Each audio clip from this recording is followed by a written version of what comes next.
আসছে, আপনারা একটু আপনাদের একটু এই সাইডে দিবেন। মনোনয়নপত্র যেটা নিয়ে আসছে সাবমিট করার জন্য এখানে এন্ট্রি করতে হবে, আপনাদের এদিকে দিবেন।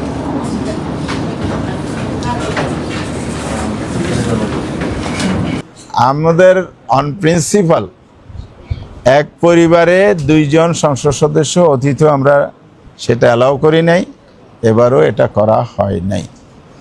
তো এটা অন প্রিন্সিপাল আমাদের দলের সিদ্ধান্ত অনুযায়ী আমরা করেছি। উনি আমিরি জামাতের হেভিওয়েট শুধু নয়, তার চাইতেও জামায়াত ইসলামের ডজন আমাদের হেভিওয়েট প্রার্থী আছে। জাতির সামনে তুলে ধরার মতো, দেশ পরিচালনার মতো যোগ্য নারী নেতৃত্ব আমাদের আলহামদুলিল্লাহ আছে। সেই জায়গা থেকে নয়, আমাদের নীতিগত কারণে আমরা এক পরিবারের 2 জন সংসদ সদস্য দিয়ে নিই। যে আমাদের তো শহীদ পরিবার আছে, আরমানের বোন আছে, ভেরি কোয়ালিফাইড কনফিডেন্ট একজন নারী, ভেরি ক্যাপাবল মানুষ। মিলন ভাইয়ের বোন আছেন ডক্টর কিনা বকুল, ফেরদৌসা বকুল, এরকম আমাদের অনেক নারী প্রার্থী আছে।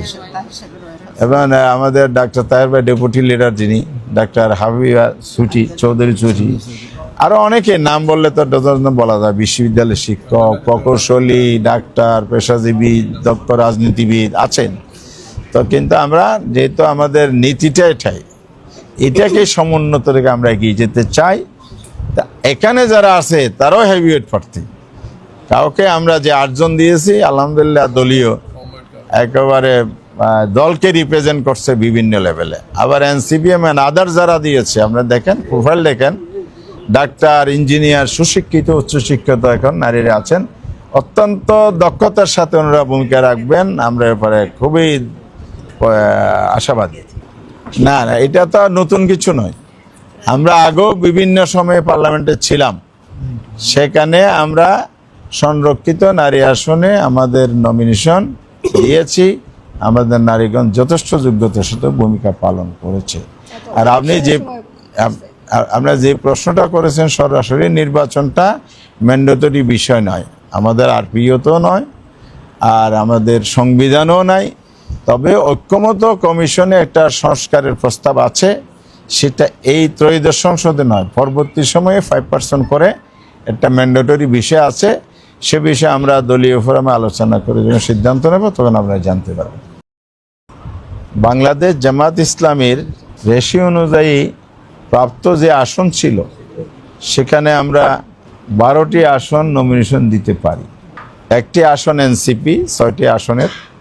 আর আমাদের 12টি আসন থেকে আমরা 8টি আসন আমাদের দলের জন্য, দলের নেতৃত্বের যারা আছেন, মহিলা বিভাগ, নির্বাহী পরিষদ, যেটা আমাদের সর্বোচ্চ নির্বাচনী পার্লামেন্টারি বোর্ড, সেখান থেকে চূড়ান্ত করেছি।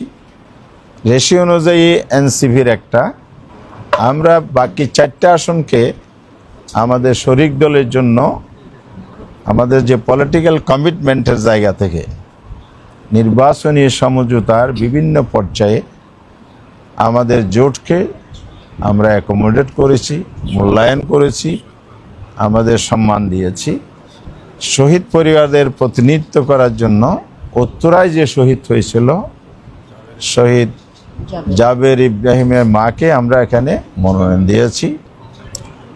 ওনার নাম হচ্ছে রোকেয়া বেগম, উনি এখানে উপস্থিত আছেন। বাকি এনসিপির 1টি আসন থেকে তারা মুনিরা শারমিন, দলের আরেকটি আসন আমরা এনসিপিকে, আমার পাশে যে দাঁড়িয়ে আছে ডাক্তার মাহমুদা মিথু, আমরা নারী আসনে তাকে মনোনয়ন দিয়ে সম্মানিত করেছি। এটা আমাদের কমিটমেন্ট, আমরা রক্ষা করেছি। আমাদের নারী সদস্যগণই একসাথে বিরোধী দলের সাথে যুক্ত হয়ে 77-এর সাথে 13 জন যুক্ত হয়ে 90 জন বিরোধী দলীয় সদস্য একসাথে ভূমিকা পালন করবে, এ প্রত্যাশা আমরা রাখছি।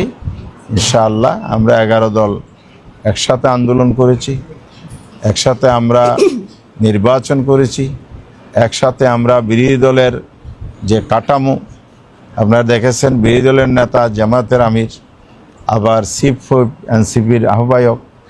তো এভাবে আমরা বিরোধী দলের সংসদের ভিতরে আছি, আমরা সব কার্যক্রমে আমরা একসাথে ভূমিকা রাখছি। আবার যেই ক্ষেত্রে প্রতিবাদ করার প্রয়োজন রাজপথের ভূমিকা প্রয়োজন, সেই ক্ষেত্রেও আমরা একসাথে আছি, কর্মসূচি পালন করে যাচ্ছি। বিশেষ করে গণভোট, যেটা জনগণ ভোট দিয়েছে একই দিনে দুটি, এই গণভোটের রায় অনুযায়ী সাংবিধানিক সংস্কার পরিষদ গঠন হওয়ার কথা, এটা না হওয়াতে আমরা 11 দল একসাথে সরকারের জনরায় উপেক্ষার প্রতিবাদে, এই অন্যায় কাজের প্রতিবাদে পার্লামেন্টে যেমন রোল করেছি, পার্লামেন্টের বাইরেও আমরা রাজপথে কর্মসূচি পালন করে যাচ্ছি। সে পরে আমরা সামনেও ভূমিকা রাখবো।